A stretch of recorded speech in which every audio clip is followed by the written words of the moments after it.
Hey guys, what's up? 8 Ball Sports here, and I'm a very, very happy fan and just a person in general.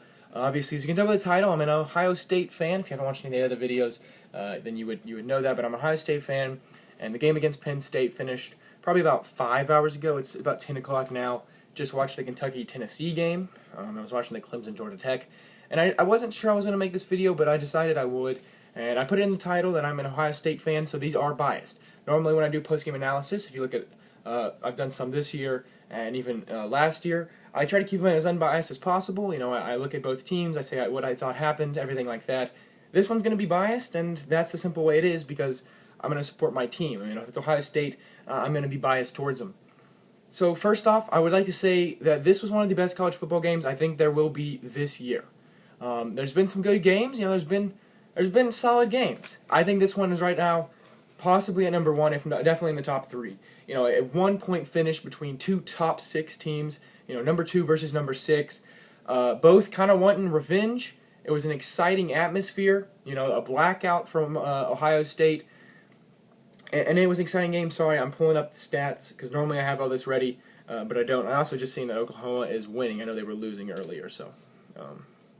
Yeah, also some other upsets happened. I didn't make a video on those, but TCU losing, USF, I think South Florida ended up losing. There were some other teams, like number 14, I want to say, whoever that is. Oh, NC State lost as well.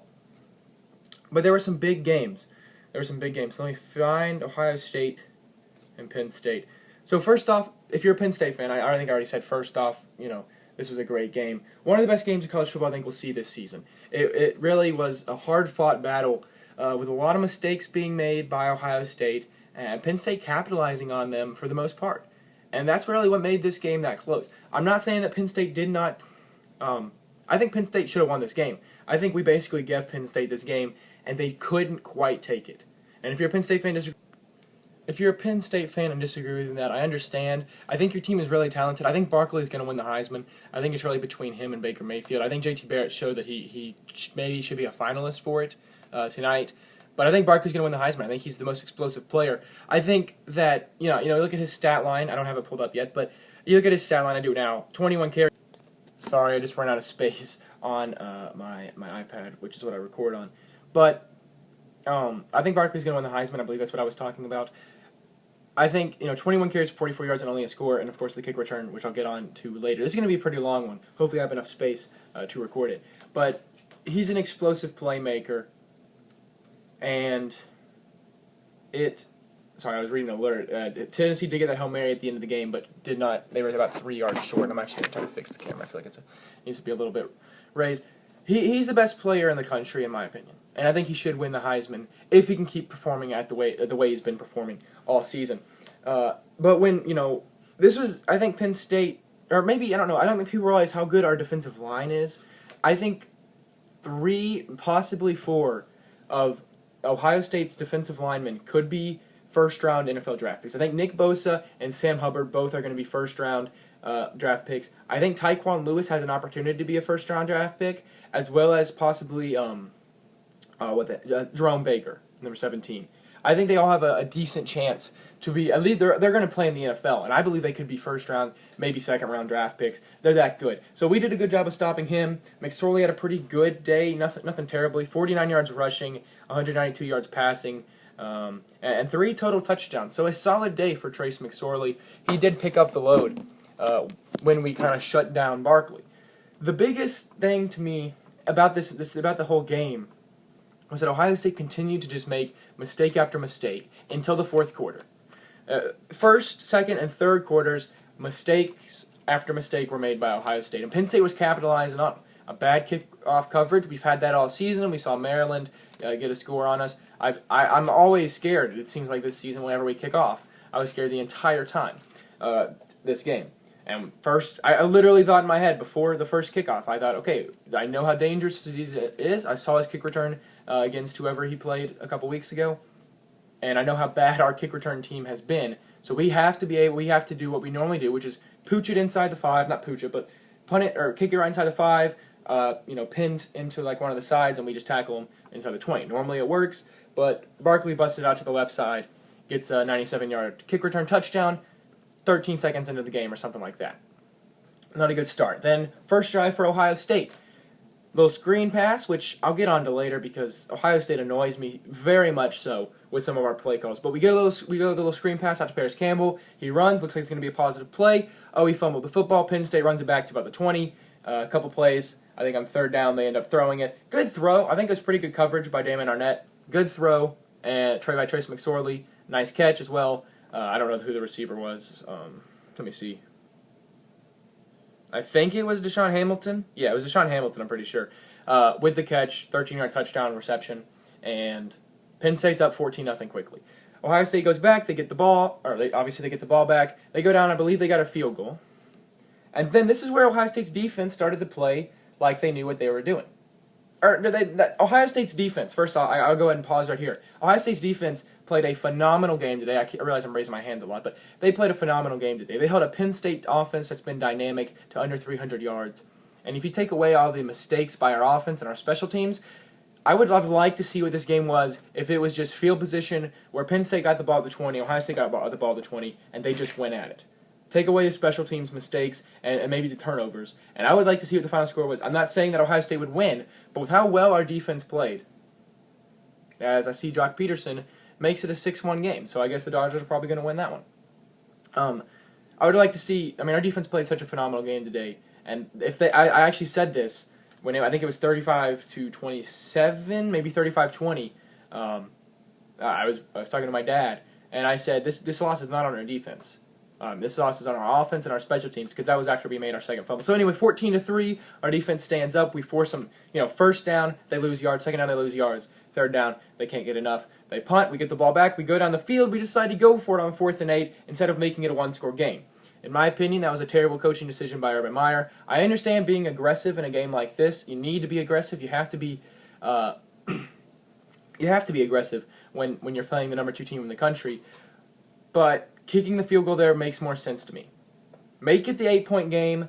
Instead, we had to, it seemed like we were always down by 8. They would score, we would score, so it was an 8-point game again. And then we didn't have a chance of winning the game. We had only a chance of tying. We couldn't get a touchdown and then go for 2 to win the game, which obviously I don't think we would have done. But we didn't even have that option because we had to go for 2 to get it. Anyway, we don't kick the field goal. We don't get it. Penn State gets the ball back. And I'm not actually quite sure. I watched the entire game. I can't quite remember what happens. That was the end of the first. 14-3 was the end of the first quarter.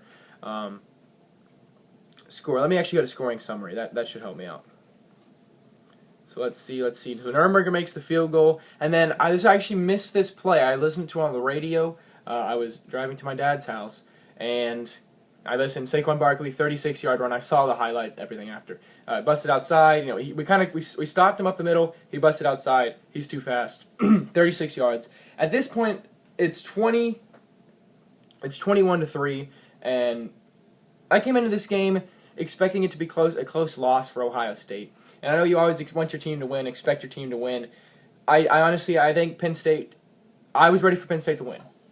I was ready for us to stop Saquon Barkley. I didn't expect us to stop him as much as we did. But then Trace McSorley and Gesicki, or whatever his name is, go off because our coverage has been terrible all year. Especially against good teams like Oklahoma, good passing teams. Excuse me. Like Oklahoma and even Indiana. Indiana's a pretty good passing team. You can argue with me that in the comment section below, but they're a pretty good passing team. So then Ohio State comes back. They needed an answer. They do get the answer. They make it a 21-10 game. J.T. Barrett to T.J. McLaurin, 14-yard touchdown. Good pass. Barrett was looking good pretty much all game. He missed that one to Johnny Dixon deep. He underthrew him. Other than that, I can't really think of another bad pass that he made. We had some key drops by our receivers is the only thing I think of. But then Trace McSorley goes back down. He runs it in for a touchdown, and it makes it a 28-10 game. We get the ball back. Mike Weber ends up getting a 2-yard touchdown to make it. That was after the pass interference penalty. Trace McSorley's run was the pass interference penalty where it really did not look like pass interference to me. And this is one of those reasons because I know this video is probably going to get some hate from Penn State fans. I think the refs gave you a few calls. Now the who caught it, the defensive back receiver. In my opinion, the receiver caught it. I saw my dad disagreed with that. Obviously, I'm sure most Ohio State fans disagreed with that. But from what I saw, the receiver did have the possession. They hit the ground. And I think the number one thing is to forget is that they have to they have to complete the catch to the ground, which he didn't technically do. I think Denzel Ward was ripping that ball out before he hit the ground. But once the ball passes the pylon and you have the ball, the play is dead. That's why when you saw McSorley reach the ball out and go past the pylon, the ball is dead immediately then. So if they fumble and he goes to the back of the end zone, if he's already crossed the pylon, the ball is dead. So once he caught that ball before he even hit the ground, it was a touchdown. I do believe he had possession. But this one was one that I disagreed with. I do not see a pass interference penalty on that play on Arnett Jr. or Damon Webb. And we should have had an interception, and that could have been a big turning point. Instead, it goes to 28-10, but then Mike Weber, as I mentioned, makes it 28-17. That is your halftime score, and at this point, I'm thinking this game's going to be a high-scoring affair, and I don't think Ohio State can keep up. Our offense has looked improved since the Oklahoma game. I don't think that we're a top offense, though. I think we are a solid offense when we can do what we want to do. When teams force us out of our comfort zone, that's when JT Barrett and our offense struggles. So we get the ball, we go down, we kick a field goal, make it an 8-point game, and this is where I look at it and I say if we already kicked that field goal, we could have gone for it on that fourth down or kicked another field goal and try to tie up the game or make it a 28-23 game. Instead, it's a 28-20 game, and then McSorley goes down and completes a 37-yard touchdown pass, of course the one I just talked about. Who caught the ball? Again, I think it was a catch by the Penn State receiver. So it's a 35-20 game entering the fourth quarter. And at this point, I'm looking at it, and I'm thinking, if I'm obviously not ruling my team out. I had confidence in the team, but at the same time, I was thinking, if we can just stay in the game, I will be content because people can't say that we didn't belong in the top. We fought with the number 2 team in the country. That was my thinking. I was thinking if we can make this a one-score game, we lose 35-27, we lose 42-35 or something like that. We made it a one-score game. We fought. It was a good game. It was a good college game day game, and it's a good game. So Barrett goes down. He completes a 38-yard to Johnny Dixon. Kind of a busted coverage, I think. He went past the linebacker, similar to the game-winning touchdown, which I'll talk about again in a second. But got behind the linebackers. Barrett threw it over him. He caught it, ran it for the end zone. And then Penn State goes down, and we hold them to a field goal. I believe that was where the fumble occurred. Correct me if I'm wrong, but I believe Penn State didn't get anything. We got the ball back, so we had to go down.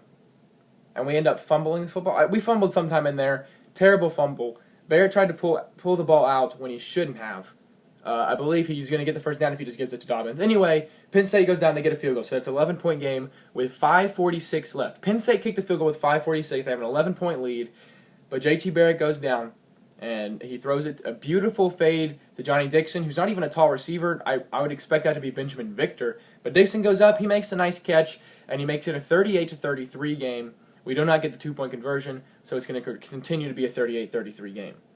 And now this is where I'll finish the summary, and I'll talk about it in a second. So then Penn State gets the ball back, and first play, I believe, says Sam Hubbard, where he literally tackled the quarterback and the running back. One of the best plays I've seen Sam Hubbard make, really any defensive lineman make this year. He was not going to let Sparkley or McSorley run out of that. He tackled literally both of them. We haven't seen that highlight. Great highlight. Backs him up. They just run, waste clock, force us to, I think, use some timeouts. We get the ball, we go down, we looked really good. Barrett ended the game 16 straight completions, so that's saying something. He was amazing in the fourth quarter, 13 of 13, 170 yards, 3 touchdowns in the fourth quarter alone. That is why I believe he should be a Heisman finalist. Whether you agree or disagree, the stats don't lie. And then he goes down, and the Marcus Ball, he kind of, again, sneaks behind. I don't know if it was a linebacker or a safety, but he snuck behind him, and Marcus Ball is tall enough. Barrett just throws it up, and Ball is able to jump up, catch it, comes down with it. I personally was like, we left too much time on the clock. I was thinking back to the Iowa-Penn State game, where Iowa decided they had the big run, they row in, they get the score, they go up, but then Penn State has too much time, they come back down, and they end up scoring a game-winning touchdown in the last play. So that's what I'm thinking. I'm thinking we give them the ball back, about a minute 40, and our kickoff is absolutely atrocious. We've been doing that squib kick because we aren't kicking it deep anymore, and we squib it right into one of the guys, and he hits it, he jumps on it, and so they have the ball at the 40. They only have to go probably 30 yards to get into the kicker's long, which is 47, so they had to get to the 30-yard line. But our defensive line continued to play phenomenal. Our secondary played pretty good, and McSorley, I think, overthrew the last 2 plays. Now, pressure was in his face. I can't necessarily blame him. The last 2 throws I believe he made, he was going for Gesicki on like a Gesicki like ran and then went down the sideline. He overthrew him, and then the last play of the game on 4th and 15, he didn't have anyone open. I mean, he just had to throw the ball up. Sorry if you can hear that noise.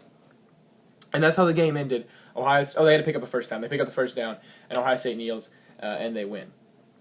So I am not a fan of Penn State, and if I'm sure there's already been some Penn State fans commenting down in the comment section below. And to that, I will. Okay, the Dodgers, I just saw it won 6-2. So if there's any Penn State fans that say something in the comments section, I will probably refer to this moment in the video. This is probably about the 15-minute mark, somewhere around there. Penn State is a great football team. I do not like Penn State. Penn State does not like us. This was a fantastic game. I give Penn State all the props. But here's my thing with Penn State, and what I think they could have done better. And you can agree, disagree with me if you're a Penn State fan. But this is my opinion as an Ohio State fan. What I saw you did wrong. You capitalized off our mistakes, but you really couldn't get anything going other than that. Yeah, the kick return.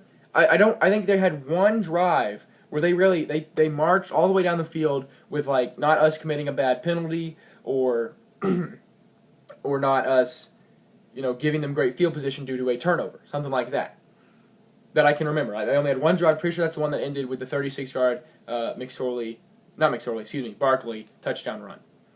So you took advantage of our mistakes, but you really couldn't get anything else going. And here's the biggest thing to me, and I saw it on Twitter from a few fans. The play calling by James Franklin in the fourth quarter was too conservative.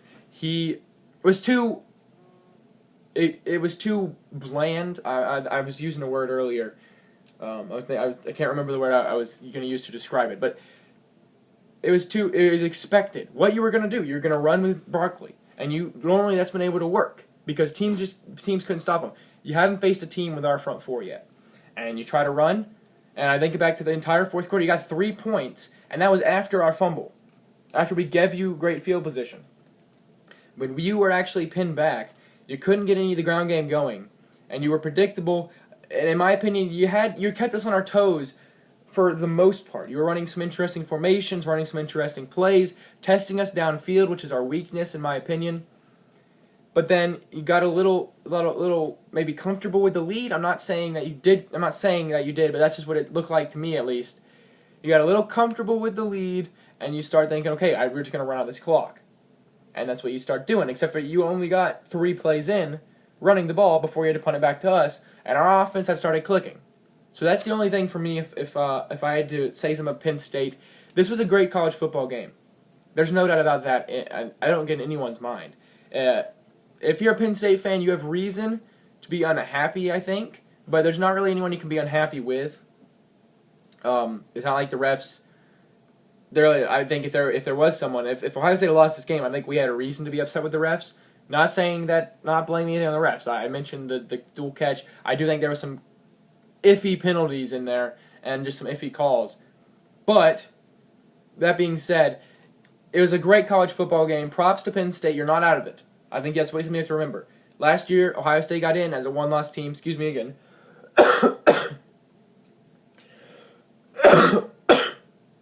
Last year, Ohio State got in as one-loss team that did not win the Big Ten.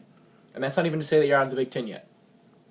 But that doesn't mean Ohio State has to lose to Iowa, Michigan State, Illinois, or Michigan. They have to lose to 2 of them, which is very, very possible. I think at Iowa is going to be a really tough game next week for us.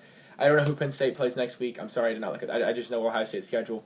And then we go, Michigan State comes to us, Illinois comes to us. Illinois should be the easiest one there. Michigan State lost today to Northwestern, so I don't really know how good they really are. And the Michigan rivalry game always matters. It's been one of my longer post-game reviews. It's probably going to be close to 20-minute mark. But if you guys enjoyed this video, I would really appreciate it if you hit a like. This is just my take on the game today. I was very excited. If you're an Ohio State fan, be happy. There were definitely some coaching problems. I mentioned I was going to talk about the screens. Just too many swing-out passes. We tried to go outside, and that play works 1 out of every 5 times. Maybe we run it too often, and I just don't think it's a great play call, in my opinion. That's just my opinion. But, leave your opinion down in the comment section below. Subscribe to the channel. I am an Ohio State fan, but I talk about other